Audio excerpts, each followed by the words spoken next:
I want to speak to you about Letitia James. New York Attorney General Letitia James is being slammed on social media, many reminding her of a little thing called karma.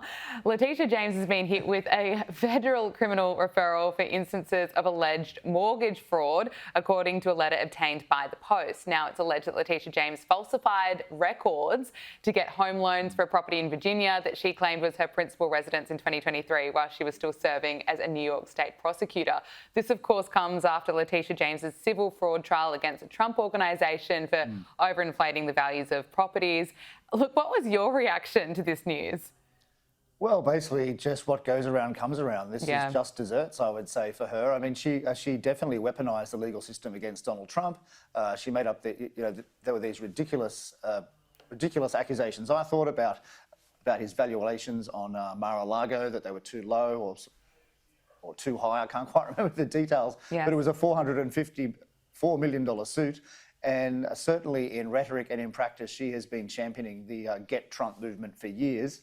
So if she's broken the law, I think she should be charged. It's extremely embarrassing for her. She's the Attorney General of New York, one of the most important states in the US. So very embarrassing, but I would say just desserts. At the moment, it is Donald Trump versus Harvard University. President Donald Trump and the DOJ have officially asked the IRS to revoke Harvard University's tax-exempt status. Now, yesterday, Trump posted on Truth Social, perhaps Harvard should lose its tax-exempt status and be taxed as a political entity if it keeps pushing political, ideological and terrorist-inspired support sickness. Now, this, of course, also comes after Trump's administration pulled more than $2 billion in funding from the Ivy League school after it refused to comply with a set of terms set by the Department of Education and others. But what do you make of this, Adam? Is this fair enough? Is Harvard learning this lesson? If you go woke, you go broke? Well, personally, I find it extraordinary that the US government gives these billions of dollars to these Ivy League universities in the first place. The US has a $2 trillion deficit every single year, and these institutions do not need the money at all. I mean, Harvard, for instance, its endowment is something like $55 billion. And so just from the interest alone on that, it probably earns about $5 billion a year. And then, of course, all the fees that it gets every year from students. So it doesn't need the money. So I think if they pull the funding, I think that's perfectly reasonable. I mean, of course, one of the ironies is that if it does not receive federal funding, then Harvard doesn't have to comply with various US anti-discrimination laws. So that's one little wrinkle there. But certainly, it's true that lots of these universities have become hotbeds of woke ideology. It's the same in Australia too. We've seen all the reporting from the Australian about the crazy, welcome to countries and so forth that students have to do. So I think universities should be concerned worldwide that if they keep behaving like this, they may lose some public funding. Absolutely, putting them on notice. Now, Adam, you've written a piece in the IPA Review about returning to Australia after a long stint in the United States and how we need some Trump-style shock therapy right here. I have to agree with you, but can you tell us more about this?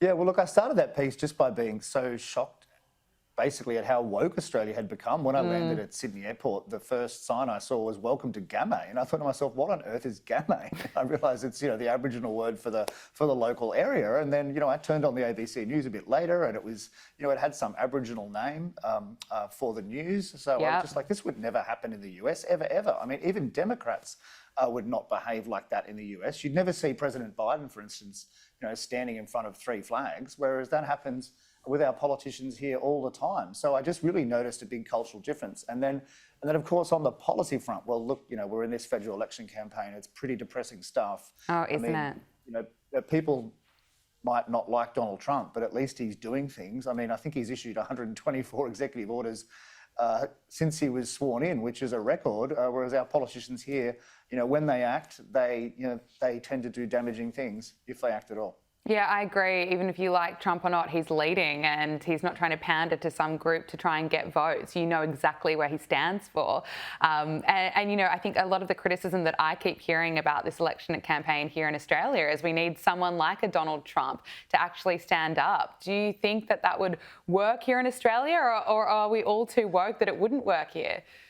Well, look, I think the compulsory voting system here makes it very hard, unfortunately, for us to get a Trump, because the incentive for politicians and the incentive for both major political parties is to pander to the person in the middle who pays no attention and doesn't care. Yeah. And so that's why you get the sort of politics we have. Whereas Whereas in the US, you can get these dynamic, strong, and of course controversial leaders like Donald Trump, and they can win and they can make changes. I think we need changes, but sadly, I don't think we're going to get the big bang changes we need until there's a serious recession here, and that's somewhat depressing. Isn't it? Well, looking at Donald Trump's popularity, his chaotic tariff rollout hasn't dented his popularity one bit. A new Daily Mail and JL Partners poll has shown that his approval rating is now sitting at 54%, matching his all-time high. Are you surprised by this, Adam, or not at all? Yeah, look slightly surprised. I mean, that's, just as we said earlier, there's been this hysterical media reaction for weeks. It doesn't seem to have affected him, but then again, it hasn't affected him for 8 years to some extent, the media. He's always attacked and he got more popular. So, yeah. But look, he's doing what he said he was going to do. I mean, he announced these tariffs all throughout the election campaign, which I covered in the US. He said it all the time at every speech, and now he's doing it. So certainly amongst his supporters, they'd be happy about it.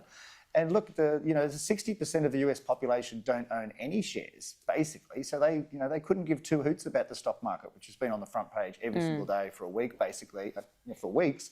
So for them, that's not a negative. They just want jobs to come back to the US, good manufacturing jobs. Whether that happens or not, we don't know. Let's just wait and see. But I can understand why his supporters are happy with him.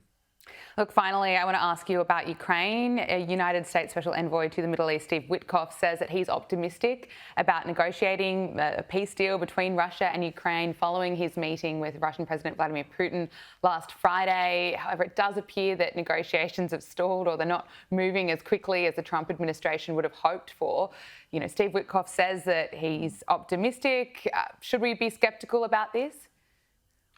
Well, look, I think it'll probably end in coming months. Certainly not the 24 hours that Donald Trump first said. I mean, the Trump administration has been putting a lot of pressure both on Russia and Ukraine to reach a deal. I think that will have some effect.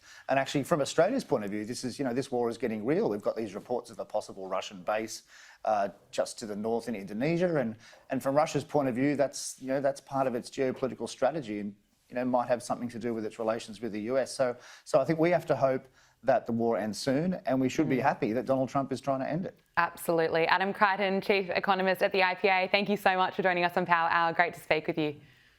Likewise, thanks a lot.